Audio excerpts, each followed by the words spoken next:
So hello guys, welcome back to my channel अर्थशास्त्र की नगरी। सो गाइज, जैसा कि आपने थंबनेल के अंदर देख ही लिया है, हम बात करने वाले हैं आज चैप्टर नंबर 3 एग्रीकल्चर यानी कि कृषि के मोस्ट इम्पॉर्टेंट डेटा के रिगार्डिंग। इससे प्रीवियस में आपको जो है चैप्टर नंबर 1 और चैप्टर नंबर 2 का मोस्ट इम्पॉर्टेंट डेटा जो है वो आपको बता चुका हूँ। अगर आपने वो वीडियो नहीं देखी है तो प्लेलिस्ट में जाकर आप जो है उस वीडियो को देख सकते हैं।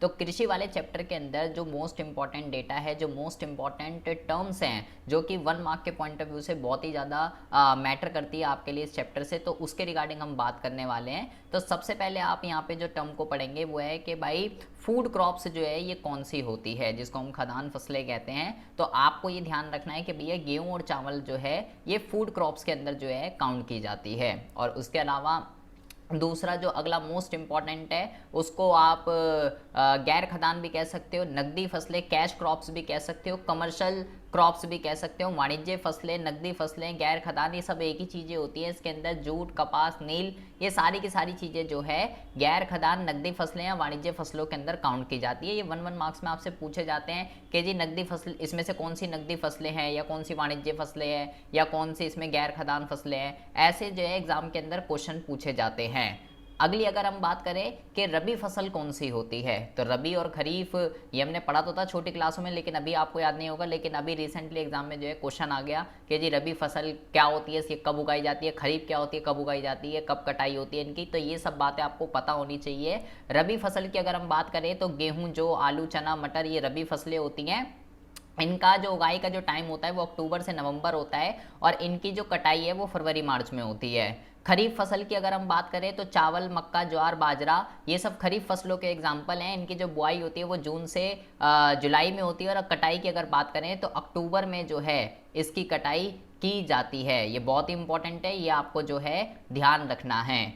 आपको ये ध्यान रखना है कि पहले भारत जो है यूएसए यानी कि अमेरिका से क्या करता था, अनाज का आयात करता था 1965 से पहले की अगर हम बात करते हैं तो उससे हम पहले एक एग्जाम में क्वेश्चन आता है कि भाई किससे करता था, तो अमेरिका से करता था, यूएसए से। अगर हम बात करें 1951 की कि 1951 में कृषि का जीडीपी में योगदान या राष्ट्र आय में योगदान कितना था, तो 51% जो है कृषि का योगदान था। ठीक है, 51-52% आप ये ध्यान रखिएगा, कहीं कहीं 52 भी लिख के आ जाता है, तो 51-52 दोनों ही ठीक है। और पॉपुलेशन का कितना पोर्शन एग्रीकल्चर सेक्टर में वर्क कर रहा था, तो 75%, या इसको आप 3/4 भी कह सकते हो, क्योंकि एग्जाम में ऐसा कभी कभार ऐसा आ जाता है 1/4, 2/4, 3/4। तो 3/4 यानी कि 75% जनसंख्या का जो है एक लार्ज पोर्शन एग्रीकल्चर सेक्टर पे वर्क कर रहा था अपनी जीविका जीने के लिए। और जब एग्रीकल्चर सेक्टर के अंदर भूमि सुधारों को लागू किया गया तो केवल केरल और पश्चिम बंगाल, केवल यहीं पे ही भूमि सुधार जो है वो सफल हो पाया, बाकी किसी भी जगह पे भूमि सुधार जो है वो सफल नहीं हो पाया। जब सरकार ने बिचौलियों का उन्मूलन कर दिया तो उससे सरकार के साथ 200 लाख काश्तकार सरकार से जो है डायरेक्टली कनेक्टेड हो गए। तो ये डेटा आपको जो है 200 लाख, केरल और पश्चिम बंगाल 3/4, ये सब चीज़ें आपको जो है याद रखनी पड़ेगी। सरकार ने जो है किराया फिक्स कर दिया कि जितनी भी फसल होगी उसका 1/3 से अधिक आप जो है रेंट नहीं ले सकते हो।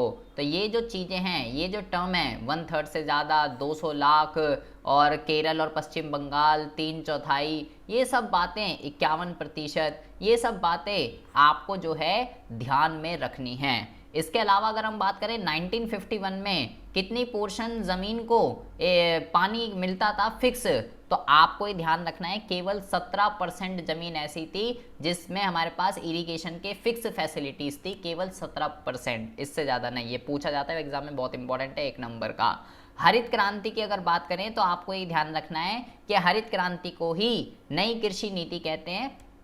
इसकी जो प्रथम अवस्था है वो 60 के दशक के मध्य से 70 के मध्य के आती, और दूसरी जो है वो 70 के मध्य से 80 के मध्य तक। ये टाइम पीरियड आपको ध्यान रखना है। हरित क्रांति की अगर सफलता की बात करें तो केवल गेहूं और चावल तक ही सीमित रहा, यहीं पे इनको सफलताएं मिली हैं। और लाभ की अगर बात करें तो केवल पंजाब, आंध्र प्रदेश और तमिलनाडु, इनको ही हरित क्रांति का फायदा हुआ है। ये दोनों मोस्ट इंपॉर्टेंट है। HYV हाई यील्ड वैरायटी के सीड्स की अगर बात करें तो हरित क्रांति प्रॉपर इस पे फोकस करती है। ये क्या होते हैं, उच्च पैदावार वाले बीज जो कि सामान्य बीजों की अपेक्षा अधिक जो है उत्पादन आपको करके देते हैं। तो ये बहुत इंपॉर्टेंट है, ध्यान रखिएगा। विक्रय अधिशेष की बात करें, सरप्लस, मार्केटेबल सरप्लस किस चीज को कहते हैं? तो वो सरप्लस जो किसान ने जितना उसको खुद कंज्यूम करना है वो तो ठीक है, उसके अलावा जो एक्सेस बचा जो और उस एक्सेस को उसने जो मार्केट में बेच के जो लाभ कमाया उसको जो है विक्रय अधिशेष कहते हैं, मार्केटेबल सरप्लस। ये बहुत ही ज्यादा ध्यान रखना है। और अगर आप पढ़ रहे हो कृषि, और अगर आप कृषि पढ़ रहे हो और उसके अंदर आपने अगर नाबार्ड और एमएसपी नहीं पढ़ा तो भाई फिर आपने क्या पढ़ा, क्या फिर आपने कुछ पढ़ा ही नहीं है। नाबार्ड की स्थापना 12 जुलाई 1982 में हुई थी। नाबार्ड का पूरा नाम राष्ट्रीय कृषि और ग्रामीण विकास बैंक है। ये एग्रीकल्चर सेक्टर में पापा है, बैंकों का बैंक है।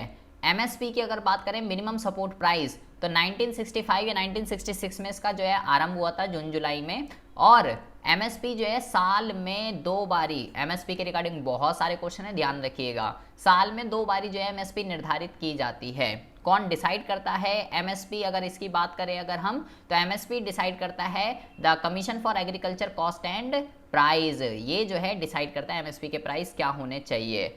एमएसपी की अगर हम बात करते हैं, क्या सभी क्रॉप्स के लिए एमएसपी है? नहीं, करंटली केवल 22 क्रॉप्स ऐसी हैं जो एमएसपी के अंदर कवर्ड होती हैं। कौन सी हैं वो क्रॉप्स, उसके बारे में आपको ध्यान नहीं रखना, केवल डिजिट ध्यान रखनी कि 22 जो है क्रॉप्स हैं। एक होता है एमएसपी, एक होता है एफआरपी। तो अगर आपको पता होना चाहिए कि जो गन्ने होते हैं उसके लिए एमएसपी डिसाइड नहीं होता, गन्ने के लिए एफआरपी डिसाइड होता है। बाकी जो अदर क्रॉप्स हैं उसके लिए एमएसपी डिसाइड होता है। आप डिफरेंस पढ़ सकते हो उसका कि दोनों में क्या डिफरेंस है। सिर्फ गन्ने के लिए एफआरपी, बाकी अदर क्रॉप्स जो है उसके लिए एमएसपी। हरित क्रांति के जनक जो हैं वो कौन है? हरित क्रांति के जनक, अरे भाई आप कृषि पढ़ रहे हो, हरित क्रांति पढ़ रहे हो, आपको यही नहीं पता होगा कि हरित क्रांति का जनक कौन है, तो फिर आपने क्या पढ़ा?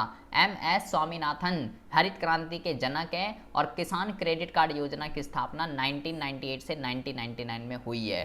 तो आपको क्या करना है, ये सारा का सारा इंपॉर्टेंट डेटा चैप्टर नंबर 3 से आपका बनता है, कृषि वाले चैप्टर से, जो कि मैंने आपको बता दिया। डेटा आपको घोल के पी जाना है।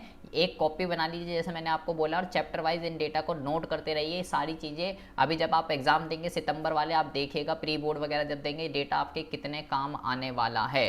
खाद्यान्न फसलें, गैर खाद्यान्न, रबी, खरीफ, कौन सी फसल क्या होती है, किसका क्या टाइम पीरियड होता है, 1951 में कितना जीडीपी का योगदान था, कितना पोर्शन जो है जनसंख्या का कृषि में लगा हुआ था, भूमि सुधार कहाँ पे सफल हुए, और सरकार ने कितना किराया फिक्स कर दिया, कितने % जमीन को पानी मिल पाता था। हरित क्रांति को ही नई कृषि नीति कहते हैं, उसका टाइम पीरियड क्या है, किन फसलों में सफल हुई, किन किन राज्यों को इनका फायदा हुआ, हाई यील्ड वैरायटी के सीड, मार्केटेबल सरप्लस, नाबार्ड और एमएसपी के बारे में घोल कर पी जाइएगा। ये डेटा ऐसा है, ये क्वेश्चन ऐसे जो रिपीटेड एग्जाम में आते ही आते हैं। नाबार्ड की स्थापना कब हुई, नाबार्ड का पूरा नाम क्या है, एमएसपी क्या है, कौन डिसाइड करता है कितनी फसलों के लिए, किसके जनक कौन है हरित क्रांति के, तो ये सब आप घोल के पी जाइएगा। ठीक है जी। वीडियो आपको अच्छी लगी हो तो प्लीज़ इस वीडियो को ज़्यादा से ज़्यादा लाइक और अपने फ्रेंड्स में शेयर जरूर कीजिएगा। मिलते हैं आपसे नेक्स्ट वीडियो में ऐसी इंटरेस्टिंग टॉपिक के साथ। तब तक के लिए have a good day, bye bye, take care.